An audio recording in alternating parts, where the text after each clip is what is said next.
sounds like there's an update on C.J. Saunders. No update.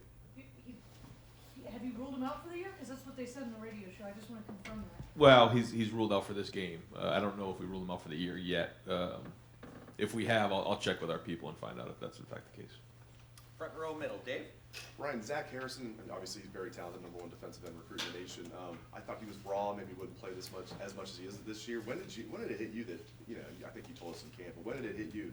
He's going to play this year. Yeah, I didn't know, kind of like you. I wasn't sure, but as we've kind of gotten to these lopsided games, he's got a lot of reps in the second half of games, and one of the more improved guys on our team, and it's typically you don't give that to a freshman, who just got here, but he has. He's come a long way, and I think a lot of it has to do with Larry's guidance, but also just the fact that he's got on the field and played a lot of football. Second row left, Bill.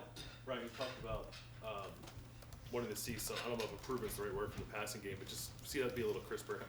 How much of that also is where on the field you're attacking with the passing game? It seems like maybe the last two games you've used the middle of the field a little more maybe than you have over the course of the season. Not necessarily where we're attacking it, just kind of what you were saying, a little crisper with the protection, with the routes, decision making, that kind of thing, and just the high level execution. But where the ball goes, a lot of times is just based on the coverage. And so, if the first read is one place and you kind of work your way through the progressions and all the way down to your checkdowns, but I think the ball being over the throws being over the ball in that middle area is probably just more of a based on the coverage that we're seeing as opposed to an emphasis. Third row middle, Dan. Ryan, you guys obviously got the news about Chase Young yesterday. Were you pleased with the resolution that you got and how that process played out? Yeah, I can't say enough about our compliance department here with Doug and Paya and Justin and obviously Gene overseeing the whole thing and just how professional it was all done.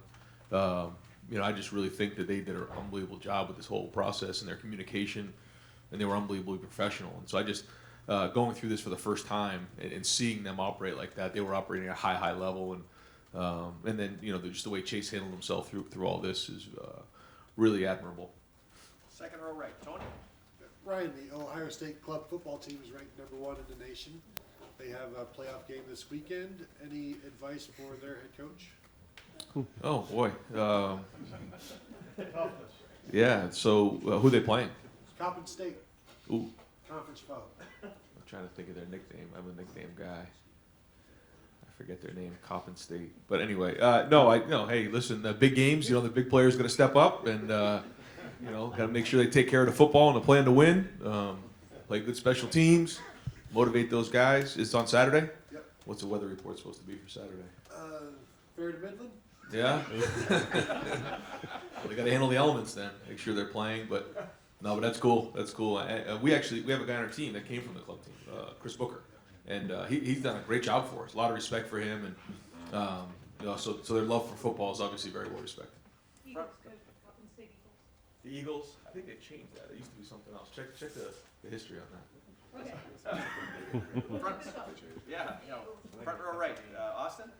Ryan, if I told you in August that you'd have to play so many games without Coop, some games without Chase Young at the same time, what would you have thought, training camp, that you might have that coming by your defensive line? Yeah, I'd be very concerned because there were some guys in that group, including Zach and Jay Sean's played some, but Tyreek Smith had played a little bit, Javante. A lot of guys have stepped up this year in a big way, and I think that's great because when you're faced with that opportunity, you either do a great job and look like a champ, or you don't. And I thought those guys have really stepped up, and certainly couldn't say enough about what Larry's done to that room and creating the depth and the pride that they have, and to see those guys play like they are right now, like you're saying, we played pretty much without Coop all year, and that was he's a leader for us and obviously a great player. So that was hard, and then going through these past couple of weeks here without Chase, but it goes to show you the leadership in that room, and those guys are all really talented. Front row right, Bill. For the most part, the stars in this team are the juniors or the sophomores, Justin and Chase, and your senior class. And there are some exceptions with Jordan and some of those guys. But how important has it been for maybe the guys just slightly under the radar for this team, the Jay Sean Cornells and guys like that? Yeah, I wouldn't say any of those guys are under the radar in our team room. Maybe in the national media they are, but we have some unbelievable guys on this team who are the heart and soul of what we do in this room, and that's why we have champions meetings. That's why we call those leaders out, and every guy in this team is just as important as the other. Everybody's role is a little bit different on the team, but this team needs each other, and we can't afford, to lose anybody.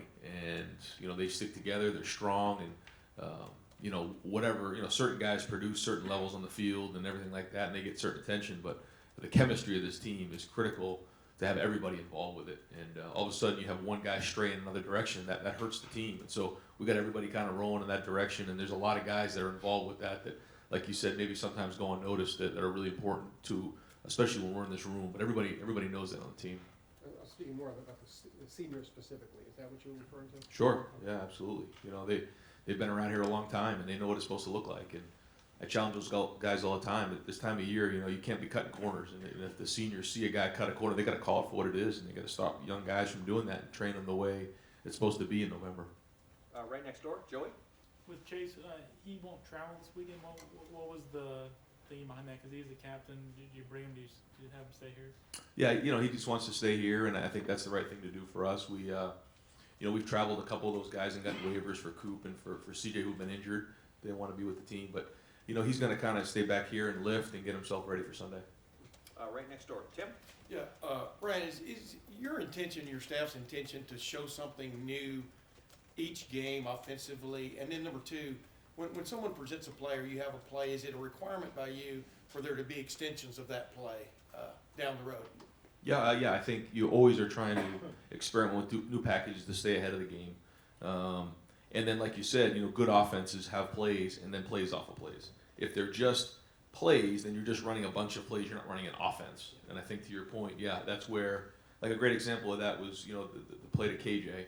And then, we saw something happen, and then we ran the play off of that. Those are the type of things that we look for in our offense. And final question, front row left, Nathan. Kind of follow up on what Bill asked, specifically the fifth-year senior defensive tackles. What role have you seen them play as far as diagnosing things on the field and helping you guys kind of sort of solve problems on the fly this season? Yeah, well, I think they're all men. You're talking about BB, Jay Sean, and Devon, right?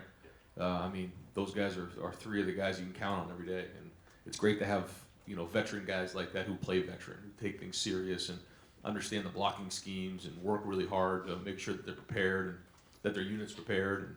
But they've been solid in there, because there's really the two parts of the D line. There's the inside guys which to secure that inside and kind of control the line of scrimmage, and there's the guys off the edge. And they all kind of go together. And if one area is softer than the other, then it shows up. But I thought those guys have done a really good job of that this year. Great, Coach. Thank you very much. Thank you, Brian.